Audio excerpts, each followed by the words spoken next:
विद्यार्थी मित्रांनो, आज आपण इंग्लिश ग्रामर लेक्चर नंबर 17 पाहणार आहोत।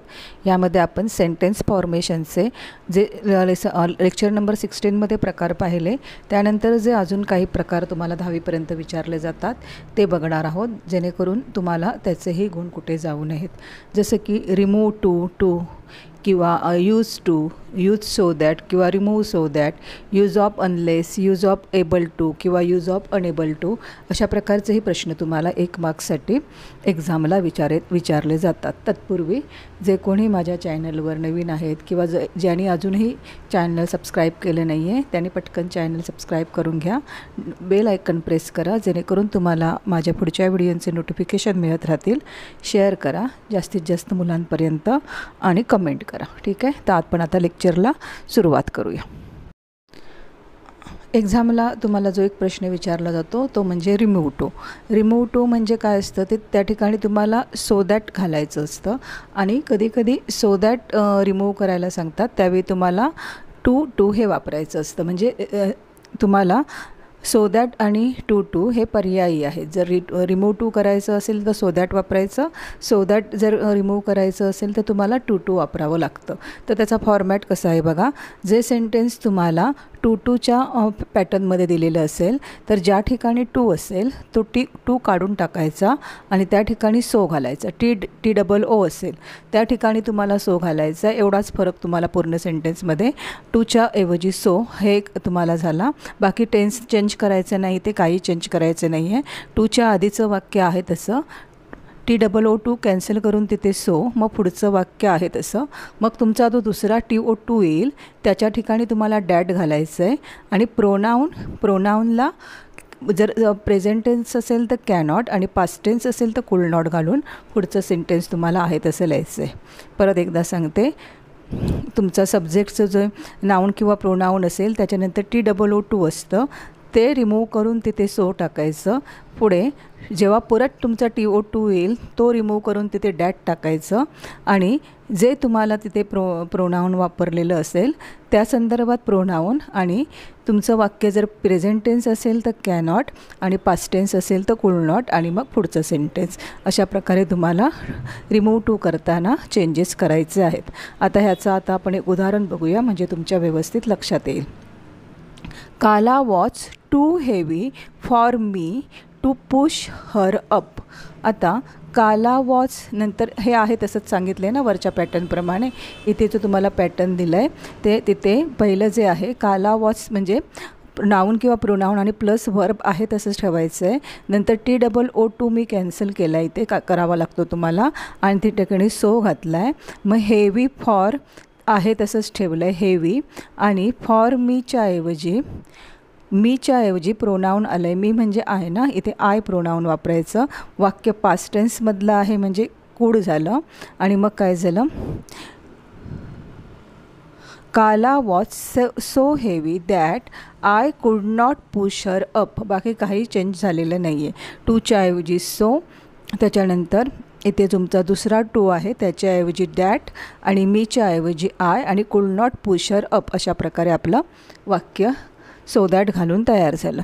अजून एक वाक्य बघूया। The grass was too wet for them to sit on it. बाकी काही न बघता इथे तुमचा TOO असेल त्या ठिकाणी काय करायचं, सो घालायचं। त्याच्यानंतर बघा इथे देम आहे ना, देमच्या ठिकाणी काय येणार सांगा, देमच्या ऐवजी प्रोनाऊन काय वापरायचं आहे तुम्हाला, दे, आणि इथे काय येणार आहे तुमचं, टूच्या ऐवजी काय घालायचं आहे आपल्याला, दॅट। मग वाक्य कसं तयार होणार बघा proper, the grass was so wet that they could not sit on them. परत पास्ट टेन्समधलं आहे त्यामुळे कुड नॉटच येणार, जर प्रेझेंट टेन्स असेल तर कॅनॉट आलं असतं। अशा प्रकारे रिमूव्ह टू करताना आपल्याला चेंजेस करायचे आहेत। इथे आता प्रश्न कशा प्रकारे विचारतात तो बघूया आपण। Change the following sentence according to the instructions given in the brackets. So busy was the planting her seeds that she did not realize it. Used toचं आपल्याला नाही बघायचं, आपल्याला रिमूव्ह टू बघायचं आहे ना। मग आपण पुढचं वाक्य बघूया। He was too tired and thirsty to wait. मग आता हा टू आणि टू काढायचा आहे, मग कसं केलं आहे बघा, ही वॉज सो टायर्ड टूच्या ठिकाणी सो आलं आहे. अँड थर्स्टी, आता इथे प्रोनाऊन काय वापरलं आहे बघा, ही आहे ना, इथे परत नाही वापरलं आहे म्हणजे इथे हीच येणार. He was so tired and thirsty that he could not weight, अशा प्रकारे इथे चेंज केलेलं आहे. यूज टूचं जे फॉर्मॅट आहे ते रिमूव्ह टूच्या अपोजिट असणार. म्हणजेच काय करायचं आहे तुम्हाला, वाक्यामध्ये सो दॅट दिलेलं असणार, तिथे सो असेल ते काढून टाकून तिथे टू घालायचं आहे आणि डॅट आहे ते काढून टिकून तिथे टू घालायचं आहे. म्हणजे सो दॅटच्या अपोजिट टूचं करायचं आहे तुम्हाला. म्हणजेच पहिलं नाऊन किंवा प्रोनाऊन प्लस वर्ब, नंतर तुम्हाला TOO टू, मग पुढे डॅटच्या ऐवजी टू आणि मग पुढे सगळं डॅट, प्रोनाऊन, कुड नॉट सगळं रिमूव्ह करून तुम्हाला फक्त त्याऐवजी टू वापरायचं आहे.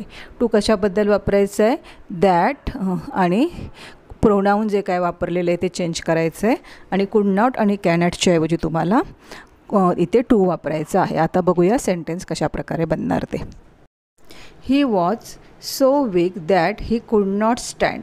आता इथे आपल्याला काय करायचं आहे, यूज टू करायचं आहे आणि म्हणजे हा सो आहे तिथे TOO येणार आणि दॅट ही कुड नॉट हे चेंज होऊन तिथे टू येणार. He was too weak to stand. He was too weak that he could not cancer, तिथे होणार टू आणि स्टँड. अशा प्रकारे हे वाक्य झालं. आणि एक वाक्य बघूया आपण.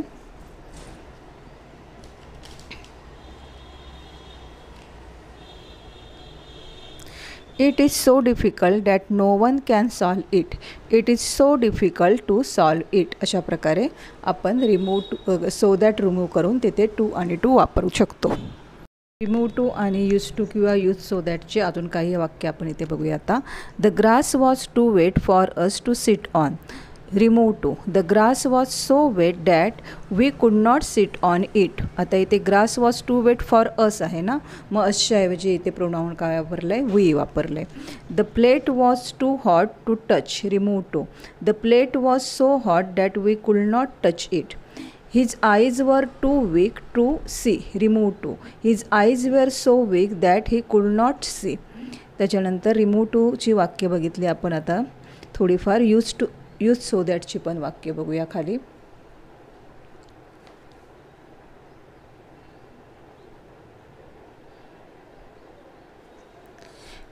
He became a famous soldier in the war. He fought bravely. He fought so bravely that he became a famous soldier in the war. Parents now day by day are too busy to pay attention to their children's education. Remove to आहे परत. Parents now day by days are so busy that they can't pay attention to their children's education. अशा प्रकारे आपण so that आणि टूचं वाक्य एकमेकांमध्ये formation change करू शकतो. आता दुसरा जो आणखी एक महत्त्वाचा प्रकार तुम्हाला सेंटेन्स फॉर्मेशनसाठी विचारला जातो तो म्हणजे used to. Used of used to. He had work so hard to create the garden. He हॅडच्या ऐवजी यूज टू वापरलं आहे, फक्त बाकी काहीच चेंज नाही आहे. He used to work so hard to create the garden. बाकी चेंजेस काही नाही आहेत, टेन्स वगैरे आहेत तसे आहेत, फक्त हॅडच्या ठिकाणी यूज टू घातलं आहे. म्हणजे वर्बच्या ठिकाणी तुम्हाला यूज टू घालायचं आहे नाऊनच्या किंवा प्रोनाऊनच्या पुढच्या. He would sit near a cinema hall and polish shoes for a living. He आता वूड जाणार आणि तिथे यूज टू येणार. He used to sit near a cinema hall and polish shoes for a living. He would find fault with almost everything. He used to find fault with almost everything. अशा प्रकारे फक्त जे तुमच्या noun किंवा प्रोनाऊनच्या पुढे verb असेल ते cancel करून तिथे तुम्हाला काय घालायचं आहे, यूज टू घालायचे. बाकी ह्याच्यामध्ये काही चेंजेस नसतात. अजून एक वाक्य बघूया. He always carried them with him as a mark of his learn stand. ऑलवेजच्या ठिकाणी येणार used to. He used to carry them with him as a mark of a learn status. आता यूज टूच्या ऐवजी कॅरीडच्या ऐवजी कॅरी का झालं आहे, कारण हा जो पास्ट टेन्स आहे तो आपण ईडी इथे वापरला आहे, त्यामुळे इथे कॅरी झालं आहे. त्यानंतरचा अजून एक मार्क्ससाठी विचारला जाणारा प्रश्न आहे यूज एबल टू किंवा यूज अनेबल टू. शंकर कुड have a rupee every day. Shankar कुड save a rupee every day. इथे कुडच्या ठिकाणी तुम्हाला एबल टू घालायचं आहे कारण पॉझिटिव्ह वाक्य आहे. Shankar was able to save a rupee every day. He could not, आता इथे अनेबल टू येणार. He could not see because it was dark. He was unable to see because it was dark. पुढचं बघूया. दे could not answer very well. आणि इथे they were not able to answer very well. आता change कसे केलेत बघा. इथे कूड शंकर आहे ना, मग शंकर आणि कूड आहे म्हणजे हा पास्ट टेन्स आहे ना, मग इथे पास्ट टेन्स आहे म्हणून इथे वॉज वापरलं आहे. आणि एबल कारण पॉझिटिव्ह सेंटेन्स आहे, कूडच्या ऐवजी वॉज एबल घेतलं आहे. हेल्पिंग वर्ड वॉज घेतले, वर्ब वॉज घेतलेलं आहे ते. आणि कुड नॉट आणि परत म्हणजे इथे ही सिंग्युलरच आहे म्हणून परत इथे पास्ट टेन्स आहे म्हणून वॉज घेतलं आहे. आता दे आहे इथे आणि पास्ट टेन्समधलंच आहे, त्याच्यामुळे देच्या बरोबर वर घेतलं आहे आणि मग नॉट एबल टू किंवा अनेबल टू म्हटलं तरी चालेल इथे. अशा प्रकारे एबल टू आणि अनेबल टू पण चेंज करता येतं. तर ह्या लेक्चरमध्ये आपण 4 प्रकारचं सेंटेन्स फॉर्मेशन बघितले. Too, so that, use of unless आणि यूज ऑफ एबल टू किंवा अनेबल टू. तर आशा करते की हे लेक्चर तुम्हाला नीट समजलं असेल. रिव्हिजन करत राहा आणि माझी सगळी लेक्चर्स जी आहेत 1 to 17 ग्रामर, इंग्लिश ग्रामरवरती ते एकदा रिवाईज करा एक्झामच्या आधी, म्हणजे तुम्हाला ग्रामर शिक्षण सोपा जाईल. त्याचबरोबर मराठी आणि हिंदी ग्रामरची पण लेक्चर्स मी अपलोड केली आहेत, ती पण एक्झामच्या अगोदर एकदा पहा. ठीक आहे, रिवाईज करत राहा. धन्यवाद.